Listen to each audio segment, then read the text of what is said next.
This is Exodus chapter 8 in the Amplified. Here are the notes first. The first note is regarding the magicians bringing up frogs. The note says, if the magicians had possessed true power, they would have halted the plagues, not exacerbated them. The second note says regarding Pharaoh saying, tomorrow you can stop this plague to Moses. The note says, Pharaoh's answer suggests that he still did not have an understanding of God's power, since he could have requested the immediate removal of the frogs. And the last note here is regarding I will put a division between my people and your people. And it says it's literally set a ransom. So I will literally set a ransom between my people and your people. You can look that up if you want to. It's Exodus 8, verse 23. Okay. Then the Lord said to Moses, go to Pharaoh and say to him, thus says the Lord, let my people go, so that they may serve me. However, if you refuse to let them go, hear this. I am going to strike your entire land with frogs.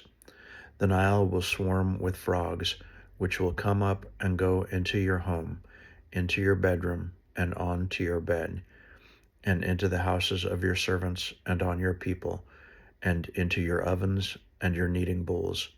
So the frogs will come up on you and on your people and all your servants. Then the Lord said to Moses, say to Aaron, stretch out your hand with your staff over the rivers, over the streams and canals, over the pools, among the reeds, and make frogs come up on the land of Egypt. So Aaron stretched out his hand with his staff over the waters of Egypt, and the frogs came up and covered the land of Egypt. But the magicians, soothsayer priests, did the same thing with their secret arts and enchantments, and brought up more frogs on the land of Egypt. Then Pharaoh called for Moses and Aaron and said, plead with the Lord that he may take away the frogs from me and my people, and I will let the people go, so that they may sacrifice to the Lord. And Moses said to Pharaoh, I am entirely at your service. When shall I plead with the Lord for you and your servants and your people, so that the frogs may leave you and your houses and remain only in the Nile? Then Pharaoh said, tomorrow.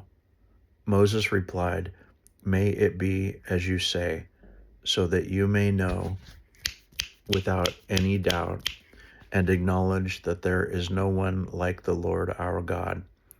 The frogs will leave you and your houses and leave your servants and your people. They will remain only in the Nile. So Moses and Aaron left Pharaoh, and Moses cried out to the Lord, as he had agreed to do, concerning the frogs which God had inflicted on Pharaoh. The Lord did as Moses asked, and the frogs died out of the houses, out of the courtyards and villages, and out of the fields. So they piled them up in heaps, and the land was detestable and stank. But when Pharaoh saw that there was temporary relief, he hardened his heart and would not listen or pay attention to them, just as the Lord had said. Then the Lord said to Moses, say to Aaron, stretch out your staff and strike the dust of the ground, and it will become biting gnats, lice, throughout the land of Egypt. They did so.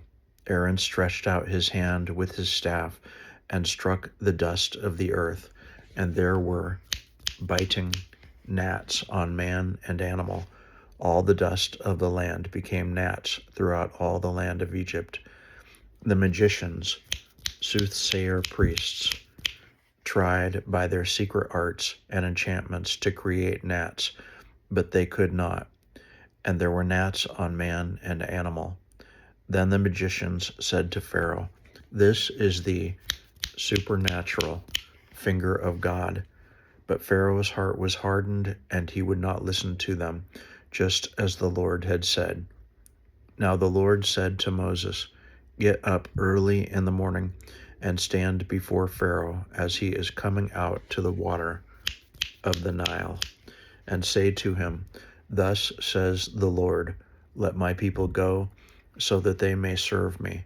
For if you do not let my people go, hear this, I will send swarms of blood-sucking insects on you and on your servants and on your people and into your houses, and the houses of the Egyptians will be full of swarms of insects, as well as the ground on which they stand. But on that day I will separate and set apart the land of Goshen, where my people are living, so that no swarms of insects will be there, so that you may know without any doubt and acknowledge that I, the Lord, am in the midst of the earth. I will put a distinction between my people and your people. By tomorrow this sign shall be in evidence." Then the Lord did so, and there came heavy and oppressive swarms of blood-sucking insects into the house of Pharaoh and his servants' houses. In all the land of Egypt, the land was corrupted and ruined because of the great invasion of insects. Then Pharaoh called for Moses and Aaron and said, "Go sacrifice to your God here in the land of Egypt." But Moses said, "It is not right or even possible to do that, for we will sacrifice to the Lord our God what is repulsive and unacceptable to the Egyptians, that is, animals that the Egyptians consider sacred. If we sacrifice what is repulsive and unacceptable to the Egyptians, will they not riot and stone us? We must go a 3 days' journey into the wilderness and sacrifice to the Lord our God as he commands us." So Pharaoh said, "I will let you go, so that you may sacrifice to the Lord your God in the wilderness. Only you shall not go very far away. Plead with your God for me." Moses said, "I am going to leave you, and I will urgently petition, pray, entreat the Lord that the swarms of insects may leave Pharaoh, his servants, and his people tomorrow. Only do not let Pharaoh act deceitfully again by not letting the people go to sacrifice to the Lord." So Moses left Pharaoh and prayed to the Lord on behalf of Pharaoh. The Lord did as Moses asked and removed the swarms of blood-sucking insects from Pharaoh, from his servants, and from his people. Not one remained. But Pharaoh hardened his heart this time also, and he did not let the people go.